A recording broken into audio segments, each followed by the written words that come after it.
Now this video is a little bit different than my usual ones.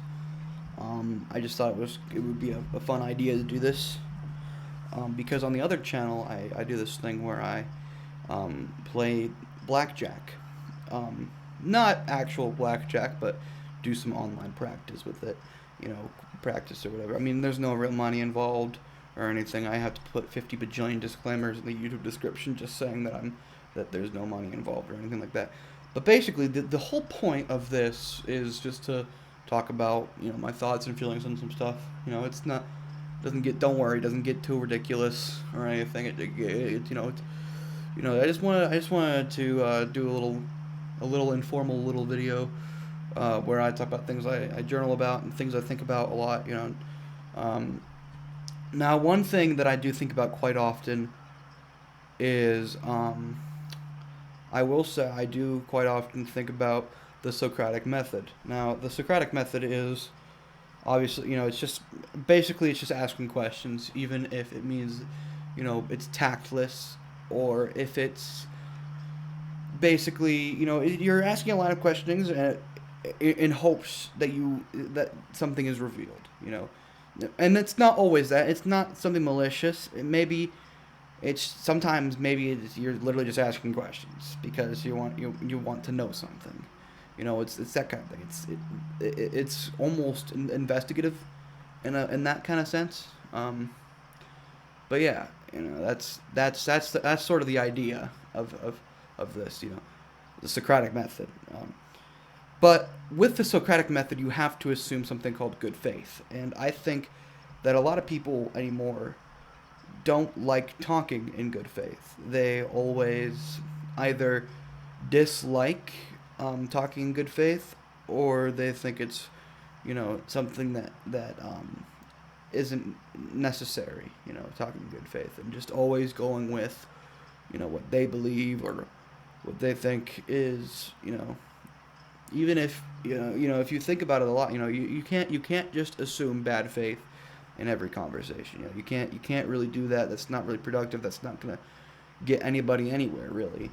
So I think that something that we can do here is we're gonna read a little bit of some stuff that I wrote, about my about my things uh, about faith and religion and such. I had a little wrestle with my religious beliefs somewhat recently, actually, and yeah, that's something I always like to do, is talk about things like that, because there's a lot of stuff, there's a lot of dogma or what have you about it, and I like to challenge my own ideas, and that's what this was, because after reading stuff a little bit, it gets harder and harder, to ignore contradictions and stuff. So this is something I began months and months ago. Some of it is newer than other stuff. I guess the further I go down this little thing, the less fresh it is. So, or I mean, well, the more fresh it is, the longer I scroll down it. Yeah, you get the point. You get the picture. Anyway, it's called "Journaling My Wrestle with Religion." That's what I've titled it. Anyway, um, I'm gonna get out my phone because this was originally in my journal app. But the problem is that I didn't import it onto my iCloud notes, so I'm just going to have to. I'm gonna read some of these and shoot. Uh, Hold on. There we go. So, okay, this one is titled on my journal, "The Ramblings of I, a Very Bad Christian, a Deist." Um, God is an evil son of a gun. That's quite the way to start it. Especially if he simultaneously intervenes and says that he allows for free will, um, and affects people's minds. Sometimes God is and can do whatever that page of the Bible wants him to, or be able to. And also, Jesus is the Savior, and a suggestion that Jews are sort of evil rascals because they're of their own dogmatic beliefs that Jesus is bad? What the frick? What was expected, God? The Jews were just going along with the law that you laid, the vague law, that is. The prodigal son is likely one of the most credible and logically coherent stories in the Bible. It's easier to justify the awkwardness of the Star Wars prequel trilogy than it is to justify the inconsistencies of the Bible. At least the only thing you have to justify with the prequel trilogy is actually acknowledged mystical powers and influence. The Bible both denies and accepts mystical influence simultaneously somehow. The prequel trilogy's awkwardnesses have pretty solid explanations, and the quote-unquote devout followers are generally understanding, or at the very least they don't get all indignant and pearl clutchy with you if you don't get it, with people who have questions. But as soon as you ask legitimate questions about the Bible, because there aren't really any solid answers, people get really fear-mongery and call you blasphemous, impious, or sacrilegious for simply bringing up a fair point. Jesus and God are neither one and the same, nor two completely different figures. It's annoying when people say Jesus, quote-unquote, was God. There's so many interpretations that you can hardly tell whether or not any of it's real. So do I believe any of it? The easiest and simplest answer is I don't know, but as Dan Quayle would say, that could change. Now, that one might require some context. Dan Quayle is the former Vice President of the United States of America. Let me pull up Dan Quayle quotes. Oh, it's already in my search history because I searched this before. Let's look here. It's just a little quote, a real quote from our Lord and Savior Dan Quayle. I believe we are on an irreversible trend toward more freedom and democracy, but that could change. So when he says a quote like that, the word irreversible, means something that it can't change, but also at the same time he's saying, but that could change. It's a little bit of a contradictory statement to make. I believe we are on an irreversible trend toward more freedom and democracy, but that could change. That's what's funny about it. Anyway, let's move on to the next one. I don't remember what this one's even called.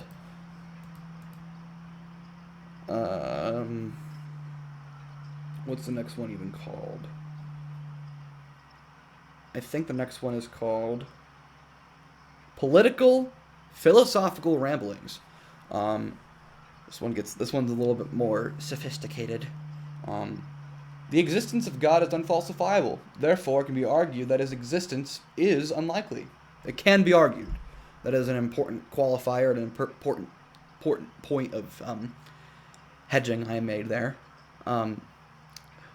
All ducks are yellow is untrue. Many ducks are yellow is true. Qualifiers matter. Ducks are yellow, and all ducks are yellow are essentially one and the same, which at least validates the correction of many ducks are yellow. Hedging statements can be the best way to argue. See that hedging? What is falsifiability? Well, there is a definition I've come up with based on what I've read. Falsifiability, the ability to be proven false by a change, real or imagined. You can only vaguely imagine or spiritually feel God, not kill, see, observe, or test God. Therefore, his existence, scientifically, can be argued to be unlikely. The likelihood that consciousness/sentience is just a fluke is less than 100%, though, I'd like to iterate. The seemingly unimaginable can eventually be imagined, but the truly unimaginable has not only not yet been thought of, it never can be to our knowledge. Okay, that sentence is a little bit constructed a little bit weird because I write these really strangely. So the seemingly unimaginable, the things that you can't imagine, can eventually be imagined, but the truly unimaginable has not only not yet been thought of, it can never be, it can never exist. To our knowledge as far as we know. It is not possible to time travel back to any year before the time machine was created, or at least to a year in our universe, which is evidenced by the fact that no verifiable time travelers have been observed. Time travel's possibility, however tiny, is paradoxically semi-evidenced by how much it's studied and talked about. You can time travel, for instance, in a video game. You can even factory reset, which means, in concept, since time travel is possible to simulate, it might not be absolutely impossible to realize or make real. We would need to know how to tinker with time, though. For now, time travel remains likely impossible, but not completely useless to attempt to make possible in some way. Which is exactly what admissibility for scientific research is. God, however, you can't really do scientific research on that because it's metaphysical. We can't really touch that, or I think I touched on that earlier. Now that I think of it, time travel is much more falsifiable than God, which, in a way, makes it more possible, or at least admissible for scientific investigation. If something is unfalsifiable, it is either fantastical or metaphysical, a logical claim, or a definition. That's what I did before. Nowadays, it's literally months later. I think instead I say it's either metaphysical, or it's nonsense, or it's definitional. But yeah, saying something will happen oftentimes increases the chances of that thing happening by a non-zero percentage. Now, why would I say that? I think it's a self-fulfilling prophecy is what it's called, or whatever. All that it seems like a nothing burger statement, but I swear it's not. It's just words that mean things. Quote, Jeb Bush will win the 2028 election in an unprecedented landslide, unquote. While this won't guarantee Bush's election by any means, it'd likely bring a non-zero number of voters to write him in. It'd be certainly more likely to bring in a non-zero number of voters for Jeb Bush than not saying anything at all. See, the self-fulfilling prophecy. It's not that he's going to win in a landslide, but by the fact that you said that he would, it gives more people the idea that he might do it, So long as Jeb does some gubernatorial decentralization, doesn't commit blatant war crimes, and brings prices down a little, he's fine in my eyes. I don't know why I started writing that, but okay. He's not a terrible choice for everyday Republican voters, or even everyday Democratic voters. The betterment of one country is the concern of that one country, and the concern of no others until that country specifically asks for help. What? I have not read this in full in a while. Other countries may request to help that country, but if that country says no, the answer is no. Isolationism and nationalism are problematic, though. Patriotism doesn't have to be xenophobic. In fact, it shouldn't be. Colloquially, no matter what an academic may say, it is fine to refer to non-systemic individual racism as simply racism. Systemic racism only has really occurred with... Oh my goodness. Okay, this is a really weird way to start the sentence. Systemic racism only has really occurred with blacks and people of color in the U.S., as evidenced by the Civil Rights Act having to be enacted and enforced. Oh, I'm just saying systemic racism. I'm just saying that systemic racism has only really occurred with people of color, is what I'm saying. Blacks and people of color. Not that you can only be racist to black people. I'm saying that systemic racism it hasn't been against white people really that much, if ever. And people of color in the U.S., as evidenced by the Civil Rights Act having to be enacted and enforced. Individual racism, however, is different. It's just prejudice that is oftentimes born from, get this, black and white thinking. I thought that was hilarious when I wrote it, I think. My parents... Never mind. It's just... My parents sometimes seem to not know this. It seems. I think I was just angry at them when I was writing this. But life gets a lot easier once you stop dismissing the terms false equivalence, ad hominem, falsifiability, confounding, fallacy, strawman argument, civil debate, moderate, anti-authoritarian, social justice, racism, academic intellectualism, illusion of choice, or disobedience with the term woke overly liberal or as buzzwords. My God, I was angry. um, Communication and civil debate should probably be tolerated with a little more, communication and civil debate. Ugh. Communication and civil debate should probably be tolerated a little more within our various countries. Elitism, not meaning speaking differently, but elitism needs to fade a little. As in people who aren't paying, the proper amount of taxes, they shouldn't be able to keep on doing that and going along with the loopholes. Capitalism is fine. It's a fine system. It's not inherently flawed by any means, really. Sometimes it can be, but as long as we don't have all this cronyism going on, I think that there's some ways that we can improve it. So anyways, to oversimplify it, you could say a lot, but until a doer comes around, nothing gets done. Ooh.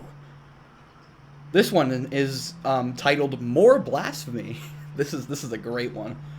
The Bible has terrible writing for something so holy. My God. For something so, quote, holy, unquote. Also, Abraham and Isaac, the story, is problematic for schizophrenics.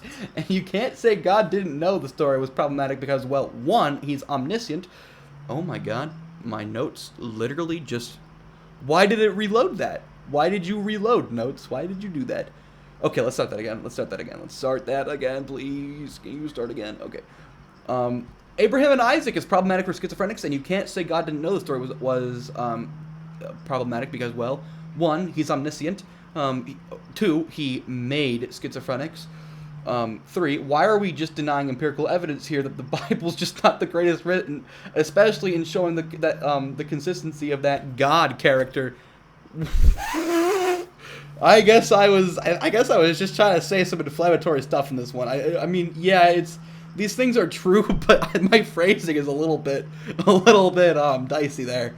It's all right. So what I'm gathering here is that most Christian churches would rather indirectly kill children than take accountability, and admit one story isn't real and problematic. Nice. And this discrepancy isn't even that hard to, quote, fix, unquote. Just say, all right, this one should not ever be acted upon in real life or something. But nope, the dogma prevails. Why is it that religion is so prevalent in modern society? Just because of religion's verisimilitude? Its unfalsifiability?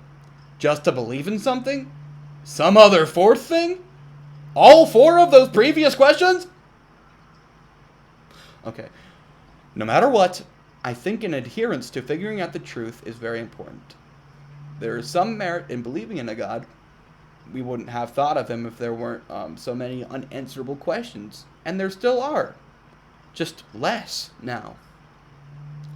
I really hope we can figure out consciousness and metaphysics to even some extent before I die, because it's generally compelling stuff.